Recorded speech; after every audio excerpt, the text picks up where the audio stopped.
Octopuses are fascinating creatures, capable of navigating mazes, using tools, and even escaping aquariums. It's a wonder they haven't featured as video game protagonists more, given their potential for stealth, exploration, and puzzle solving. So whilst octopuses have been player characters before, Octogeddon, weaponized mutant tentacles, and Octodad masqueraded as a human, neither simulated octopus-themed mechanics earnestly like Darwin's Paradox. This cinematic side-scrolling adventure from indie team ZDT Studio then brings a strong, relatively unique premise, casting you as a resourceful cephalopod who leans in on its natural abilities and intelligence to navigate tricky platforms and solve environmental puzzles. With clear inspiration ranging from Playdead's Inside to Moon Studios' Ori, and through presentation infused with cartoonish movement, character animation, and a whimsical score, ZDT delivers a thoroughly charming, yet thoughtful experience.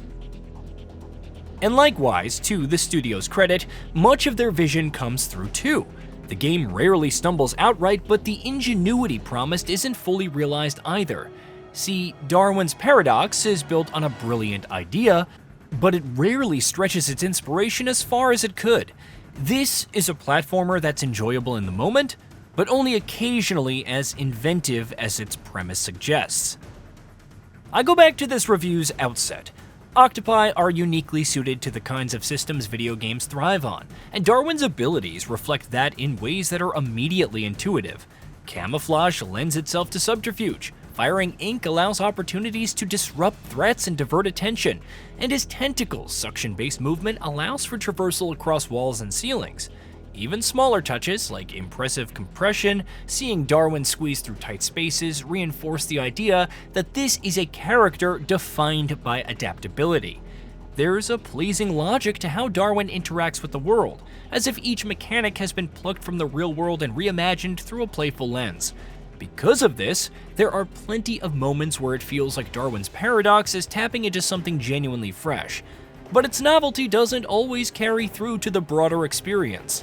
For all the creativity in its mechanical foundations, the game falls back on standard platforming tropes too often. Pulling levers and pushing boxes make up the majority of the game's obstacles, bringing the overall experience down to something more conventional. Yes, moment to moment, the game feels good in the hands. Movement is smooth and responsive as Darwin shuffles, clings, and squeezes his way through environments with a fluidity that suits his character. Transitions between swimming, climbing, and platforming are handled seamlessly, often reinforced by expressive, almost characteristic animations, which give even simple movements a memorable personality.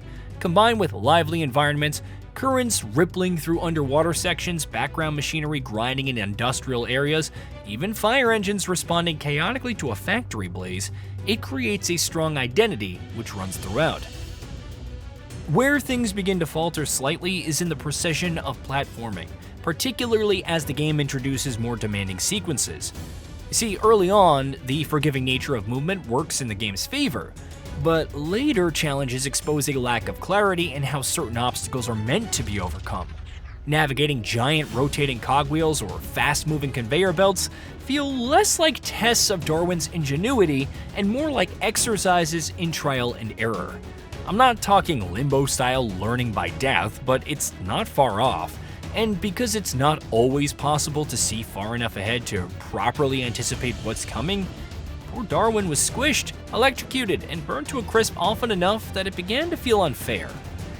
At best, these trickier trial-by-death sections break momentum, but worse, the charm and whimsy which the game's mechanical systems are working hard to establish is replaced by unjust punishment and frustration.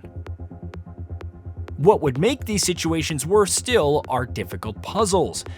Yet, for a game that places so much emphasis on ingenuity, Darwin's Paradox delivers straightforward puzzle design. Now, I don't believe this is inherently a problem. If it helps ease the pain of repeatedly falling through game design, then puzzles that are on the easy side are welcome. But likewise, there's value in keeping solutions readable and accessible too. However, this does sit slightly at odds with the expectations set by the game's premise and its marketing alike. There's no scope for experimentation here, as most environmental obstacles funnel you towards a single solution. In practice, this means puzzles feel functional rather than inspiring. As already alluded to, you'll be moving objects into place and pulling levers frequently, alongside more contextual moments like sabotaging factory apparatus to manipulate the height of an object that you'll inevitably use to scale an unreachable height. Each environmental puzzle is immediately understandable, and because of that, rarely surprising. Again, games of this type don't necessarily need complex solutions. Heck, even Inside, amongst Darwin's primary influences, thrived on a minimalist approach. But alas, in Darwin's Paradox, there are flashes of more engaging action, particularly when octopus-specific abilities like camouflage or ink come into play. But these ideas aren't explored as deeply or appear as frequently as they should. There's a lingering sense that the puzzles here could have been designed to accommodate multiple solutions, or at least make fuller use of Darwin's aquatic skills and compound intelligence. The lack of ingenuity stands out here more than it does in Inside, for instance.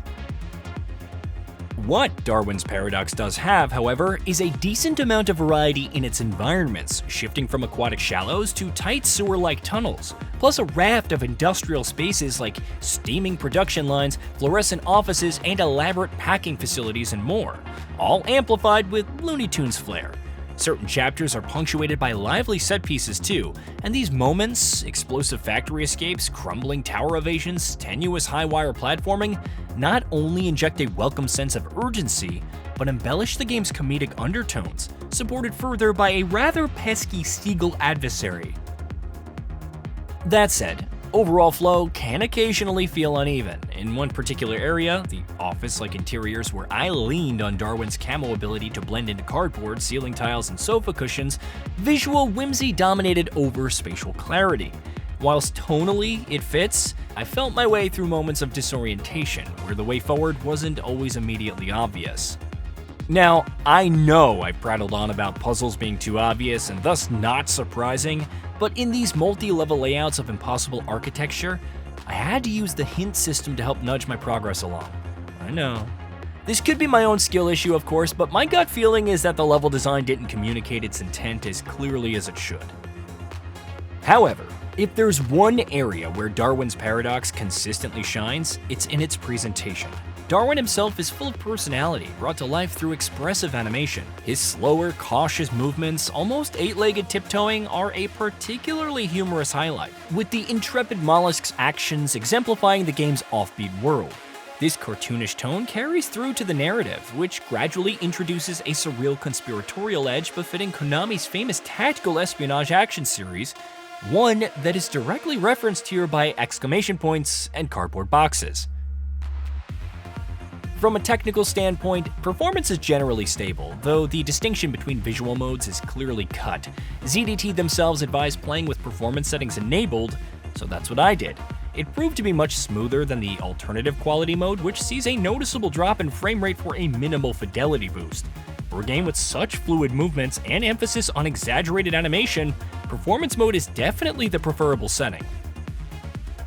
Audio design is solid throughout, with plenty of environmental sounds and tactile effects to sell the space Darwin is creeping through. Even less noticeable sounds, like the soft suction of Darwin's tentacles, adds to the overall immersion. The orchestral soundtrack supports the game's tone well, even if motifs and melodies rarely stand out as defining elements. In conclusion, Darwin's Paradox is a game built on genuinely inspired ideas, and when it's at its best, this creativity is reflected in expressive moments, memorable characterization, and varied environments. The game's playfulness makes it an experience that's easy to enjoy, even if its sometimes shallow systems keep this enjoyment at a surface level. So while it may not evolve into something truly exceptional, Darwin's Paradox remains a charming and worthwhile adventure, even if its greater potential is never fully reached. Hey, did you know that we at GamingBolt upload new videos every day? Stick around, drop a like, subscribe, and hit that bell. And let us know what kind of content you'd like to see in the future with a comment below.